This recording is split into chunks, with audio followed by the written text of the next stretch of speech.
Yun ang kinakailangan sa atin para lagi tayong kaisa ng ating Panginoong Diyos at ng ating Panginoong Kristo. Ano raw ang kinakailangan?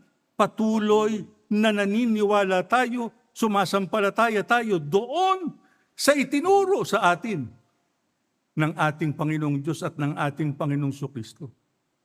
Paano ba natin natanggap yun, mga kapatid? Sa pamamagitan nino? Ng sugo. Kaya tayo hindi humihiwalay sa mga aral ng Diyos na itinuro ng sugo sa atin. Yan po ang dapat nating laging bantayan.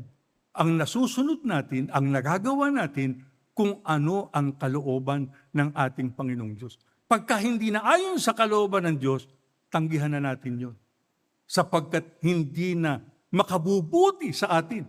Sapagkat hindi natin matatanggap yung gantimpala at yung pangako ng ating Panginoong Diyos na mga pagpapala sa atin. Kaya sundin natin ang lahat ng mga kalooban ng Diyos na ating tinanggap sa ating pagkaiglesia ni Kristo. Para hindi masayang, hindi lamang yung pagpapagal ng sugo, kundi maging yung pagpapagal natin sa pagsunod sa mga aral ng ating Panginoong Diyos.